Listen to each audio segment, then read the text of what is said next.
La deuxième partie de cette séance sera consacrée pour corriger rapidement des éléments de réponse pour deux exercices sur la résolution des programmes linéaires par la méthode de simplex.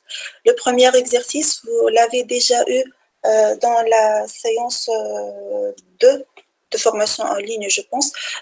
J'ai reçu 3 réponses qui sont correctes et je pense 7 réponses qui ne sont pas très correctes. Les restes n'ont pas essayé, le reste n'a pas essayé, mais c'est pas grave. Je vais vous donner les éléments de correction pour cet exercice-là. La première étape pour la résolution par l'algorithme de simplex est de chercher la forme standard. Ici, nous avons deux variables, deux contraintes, donc nous aurons besoin de deux contraintes de type inférieur égal. Donc, nous aurons besoin de deux variables d'écart, E1 pour la première contrainte et E2 pour la deuxième contrainte. On trace le premier tableau de simplex avec une base E1, E2, la matrice A au milieu, le vecteur B et les coefficients de l'objectif dans la dernière ligne avec un z ou un moins z égal à 0. Ce tableau, je peux le lire aussi comme une solution où les vecteurs hors base ont une valeur nulle, c'est-à-dire x1 égale à x2 égale à x3 égale à 0, e1 égale à 60, E2 égale à 140 et, comme je vous ai dit, Z égale à 0. Le tableau n'est pas optimal parce que j'ai 3 coefficients de la dernière ligne qui sont strictement positifs. Je dois choisir comme vecteur entrant, selon le premier critère de Dantzig, le vecteur qui a le coefficient le plus grand, qui est dans ce cas x2 avec un coefficient égal à 40. Je calcule ensuite le ratio technique. Dans ce cas, j'aurai le premier ratio technique égal à 60 sur 10, le deuxième ratio technique égal à 140 sur 10, et je choisis comme variable sortante la variable qui a le ratio technique le plus petit. La nouvelle base sera, dans le deuxième tableau de simplex, ce sera x2, e2.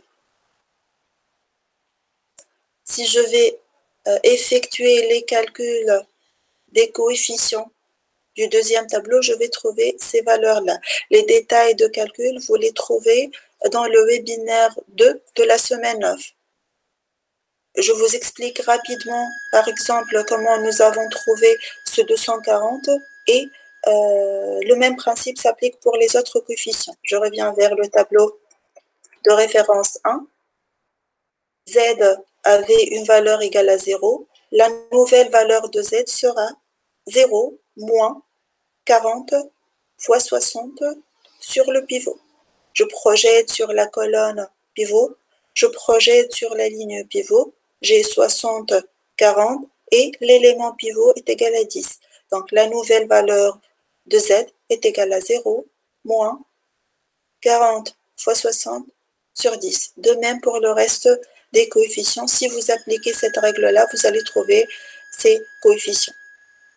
Le tableau n'est pas encore optimal parce que j'ai toujours un coefficient de la dernière ligne qui est strictement positif. Je dois faire entrer x3 dans la base qui va remplacer quoi? Ou bien elle va remplacer x2 ou bien e2. Pour décider, je dois calculer 6 sur 1 cinquième ou 6 fois 5 et 80 sur 4. Je dois comparer 30 à 20. Je choisis la variable qui a le ratio technique le plus petit. Dans ce cas, c'est E2. Donc, dans le troisième tableau de simplex, X3 va remplacer E2 et je vais avoir une nouvelle base X2, X3. Si vous faites les mêmes calculs, et je vous rappelle, vous pouvez trouver les détails ou bien dans le support de cours de la semaine 9 ou bien dans la vidéo du webinaire de la semaine 9 aussi, vous allez trouver ces valeurs affichées sur ce tableau. Dans la dernière ligne, nous avons uniquement des coefficients qui sont inférieurs ou égaux à 0.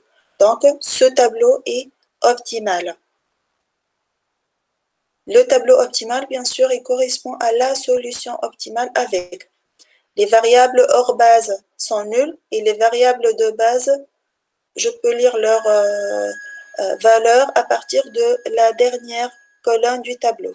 Ici, x1, e1, e2 sont des variables hors base, donc ils ont une valeur nulle, c'est-à-dire x1 égale à 0, x2 égale à 2, x3 égale à 20 et z égale à 320. La solution de base réalisable est généralement notée avec SBR étoile, de même pour les vecteurs de décision ou les variables de décision, et la fonction objectif Z est notée Z étoile aussi. Je peux lire bien sûr la valeur à partir de cette case-là.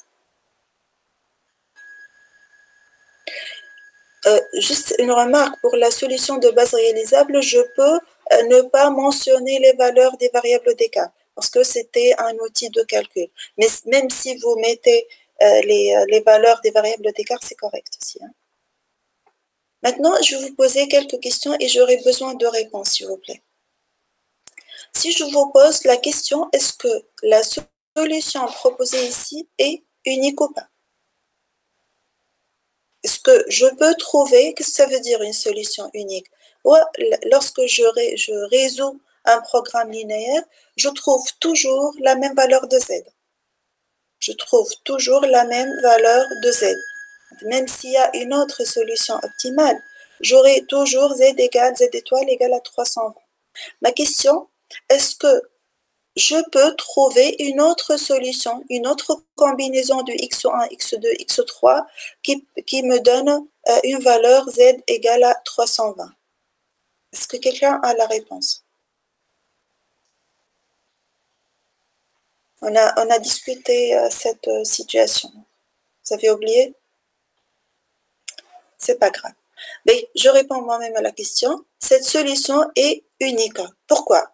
Pour vérifier si une solution est unique ou pas, on doit se référer au tableau optimal de simplex et vérifier le nombre de zéros dans la dernière ligne. Puis, comparer ce nombre de zéros à la dimension de la base, c'est-à-dire au nombre de contraintes du problème. Ici, pour le tableau optimal, j'ai 2 zéros. La base est de dimension 2, parce que j'ai 2 contraintes. Donc, j'ai exactement un nombre de zéros égal au nombre de contraintes. La solution est unique. Si, par exemple, ce moins 5 était un 0, j'aurai 0, 0, 0, moins 3 et moins 1. Dans ce cas, j'ai 3 zéros et 2 contraintes dans le programme linéaire initial. Donc, la solution n'est pas unique. La solution n'est pas unique, c'est-à-dire je peux trouver une autre combinaison de x1, x2, x3 avec une même valeur de z égale à 320. Comment je peux trouver cette solution-là? En faisant entrer x1 dans la base si bien sûr ce moins 5 était 0. Pour récapituler, pour vérifier si une solution est optimale ou pas, est unique ou pas, on se réfère au tableau de simplex optimal et on vérifie si le nombre de zéros est exactement égal au nombre de contraintes qui est le même que la dimension de la base. Si ce nombre de zéros est exactement égal au nombre de contraintes, la solution est unique. Sinon, la solution n'est pas unique. Pour trouver une autre solution, n'est pas unique, ça ne veut pas dire qu'il y a deux. N'est pas unique, c'est-à-dire il y a au moins une autre solution. C'est tout ce que je peux dire. Et pour trouver cette solution, il suffit de faire entrer le vecteur qui a le troisième zéro, à part les vecteurs de base, dans la base et refaire le calcul pour trouver les calculs de coefficients pour trouver la nouvelle solution. Vous devez absolument trouver la même valeur de z. Dans ce cas, nous avons 2 zéros. Donc, la réponse à cette question, oui, cette solution optimale est unique. Ma dernière remarque sur cette question-là, c'est que on ne peut appliquer cette règle-là que sur le tableau optimal. C'est-à-dire, pour les tableaux intermédiaires de simplex, on ne peut rien dire, quel que soit le nombre de zéros dans la dernière ligne. D'accord? Question? La deuxième question. Si on vous demande de sans calculer la forme duale, sans chercher la forme duale, quelle est la solution du programme dual? Qu'est-ce que vous proposez? Qu'est-ce que vous répondez si je vous pose la question? Quelle est la solution du programme dual? Sans calcul. Vous avez oublié ça aussi? D'accord, je vais vous rappeler ça. Oui, les principes déjà, tous les principes de la représentation de la forme duale, vous pouvez la trouver dans le webinaire 4 de la semaine 11. Vous devez revenir à ça si vous avez besoin de calculer ou de revenir vers les règles à appliquer pour le programme dual. Je vais rapidement répondre à la question parce que nous n'avons pas besoin d'écrire la forme duale. On peut lire directement à partir de ce tableau la solution du dual. Comment on va faire ça? Je vous rappelle rapidement que la première étape pour écrire une forme duale, c'est d'affecter une variable pour chaque contrainte. Ici, nous avons deux contraintes. Je vais affecter une contrainte que je vais appeler Y1 pour la première contrainte et Y2 pour la deuxième contrainte. Donc, quelle est la solution de la forme duale? Revient à poser la question Y1 étoile égale à combien? Y2 étoile égale à combien? Et W étoile, si on va appeler la fonction objectif de la forme duale W étoile égale à combien? W étoile est égal à Z étoile. Toujours à l'optimum, la valeur de la fonction objective du dual égale à la valeur de la fonction objective du primal. Ça, c'est la première chose. Donc, nous aurons W étoile égale à 320 qui est exactement égal à Z étoile. Pour Y1 et Y2, vous allez revenir au tableau optimal de simplex et vous allez vous concentrer sur les variables d'écart. Vous prenez Y1 égale à moins E1, c'est-à-dire dans ce cas, Y1 égale à 3, et Y2 égale à moins la valeur de E1 égale à 1. Donc, à l'optimum, vous aurez la solution de la forme duale du programme PL suivante, Y1 égale à 3 et Y2 égale à 1 et W étoile égale à 320. Bien sûr, si j'affecte une variable appelée Y1 pour la première contrainte, pardon, et Y2 pour la deuxième contrainte. D'accord? Vous êtes d'accord? Vous avez compris ce que j'étais en train de dire? Oui. Merci, Sarah. La dernière question pour cet exercice est la suivante. C'est une question très importante.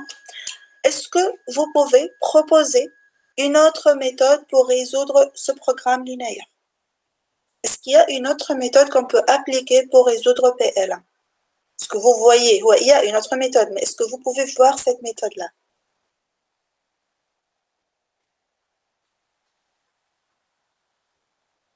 Qu'est-ce que nous avons eu comme méthode?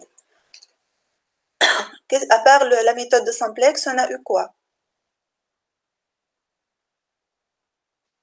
Big M et graphique. Big M ici, je ne peux pas l'appliquer puisque Big M est applicable si nous n'avons pas une forme canonique avec des des BI supérieurs ou égal à 0 au début. Donc, nous avons eu la méthode Big M, oui, mais ici, ce n'est pas applicable, il suffit d'appliquer simplex. Dans ce cas, c'est la méthode graphique, oui. Enfin, une troisième méthode, qui est la méthode numérique aussi, on peut l'appliquer en utilisant ou bien Excel ou bien Lindo, mais ce que je cherche est la méthode graphique. Oui, la réponse est la méthode graphique. Mais vous pouvez me dire, mais on a trois variables. Comment on va résoudre ce programme graphiquement avec trois variables? Il y a la règle pour pouvoir résoudre un programme linéaire par la méthode graphique, c'est qu'il faut avoir deux variables. Oui, ici on a trois variables et c'est possible. Très bien, très bien. Et c'est possible de résoudre. Très bien, Sarah. Il faut trouver, il faut chercher la forme duale qui sera à deux variables parce que, pourquoi la forme duale elle aura deux variables? Parce que nous avons deux contraintes. Dans les règles de la forme duale, on a dit que le nombre de contraintes du primal nous donne le nombre de variables de décision du dual. Dans ce cas, si vous allez chercher la forme duale, vous allez trouver un programme linéaire dual à deux variables et combien de contraintes? Trois contraintes. Et trois contraintes, très bien. Nous allons avoir un programme linéaire à deux variables, trois contraintes. Vous pouvez résoudre graphiquement ce programme. Vous allez trouver Y1, Y2 uniquement, parce que nous aurons deux variables de décision qui seront calculées par les étapes de la résolution graphique, c'est-à-dire tracer chaque contrainte à part, chercher le domaine réalisable pour chaque contrainte, l'intersection des domaines réalisables pour chercher, voilà, pour trouver le domaine réalisable du programme linéaire, puis tester les extrémités pour trouver la solution optimale. Une fois la solution optimale est trouvée, qu'est-ce que vous allez faire? Le dual, ça sera des contraintes avec des contraintes de type supérieur ou égal. Donc, vous aurez, si vous cherchez la forme standard, vous aurez un surplus. Comme nous avons fait ici avec les écarts, prendre moins E1 et moins E2, pour les surplus, vous allez prendre x1 égale à moins S1, x2 égale à moins S2 et x3 égale à moins S3. Donc, de la même manière, avec la même logique, si vous faites la résolution graphique du dual, vous pouvez revenir avec la même logique vers la solution du primal. Donc, si la question dès le début était comment on peut résoudre PL, vous n'avez que ça, attendez un peu, vous n'avez que ça, et je vous pose la question, comment on peut résoudre PL? La réponse, elle doit être, ou bien on résout ce programme linéaire avec les outils numériques, par le solveur Excel ou bien par Lindo, par exemple. On peut résoudre ce programme linéaire par l'algorithme de simplex ou par la méthode graphique en cherchant la forme duale, chercher la solution du dual, puis revenir vers la solution du primal à partir du théorème de la forte dualité qui propose une relation entre la solution du primal et la solution du dual. D'accord? Voilà ce que nous avons à dire pour l'exercice 1. Pour l'exercice 2 maintenant, je vous propose ce tableau de simplex. Je n'ai pas mis la base exprès. Est-ce que vous pouvez me proposer une base pour ce tableau de simplex? Rappelez-vous de la définition d'une base et proposez une base pour cette solution-là. Est-ce que vous pouvez voir une base ici? Non? Oui?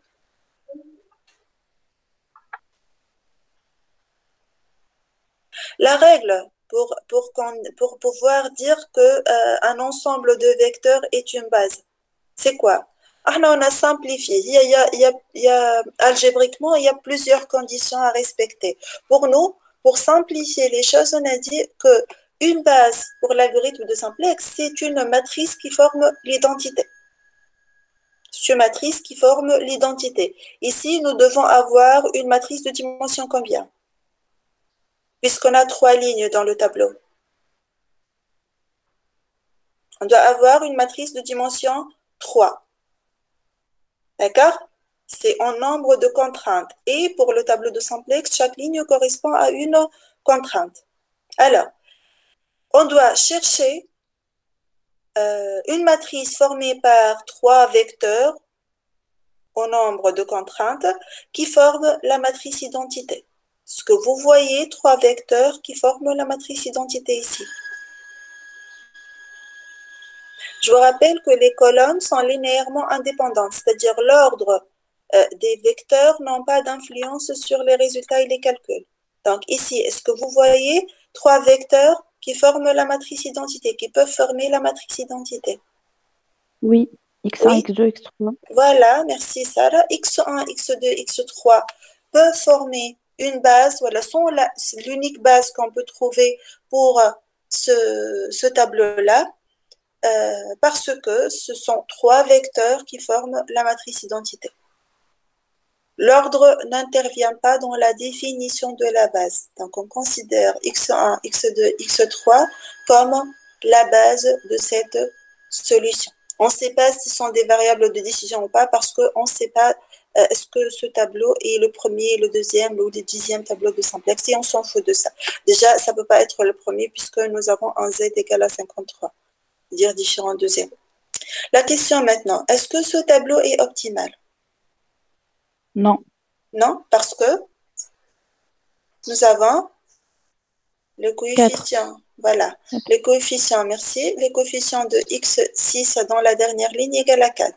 Donc, si on va chercher la solution optimale, je dois effectuer une itération.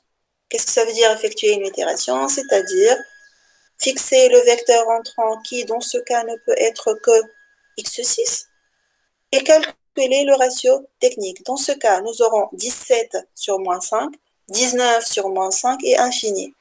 Donc, on se trouve dans une situation particulière, dans un cas particulier où les ratios techniques sont tous ou bien strictement négatifs ou bien infinis. Dans ce cas, qu'est-ce qu'on dit? Si vous vous rappelez de ce que j'étais en train d'expliquer, pour la première partie du cours, on dit que la solution est infinie.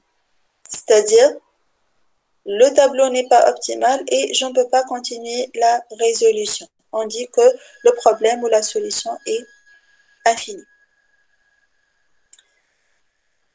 D'accord? Voilà, merci. Voilà les deux exercices que j'ai planifiés à vous proposer pour cette séance. Je vais partager avec vous, bien sûr, les exercices et les cas particuliers. Je vais arrêter juste l'enregistrement et revenir pour discuter.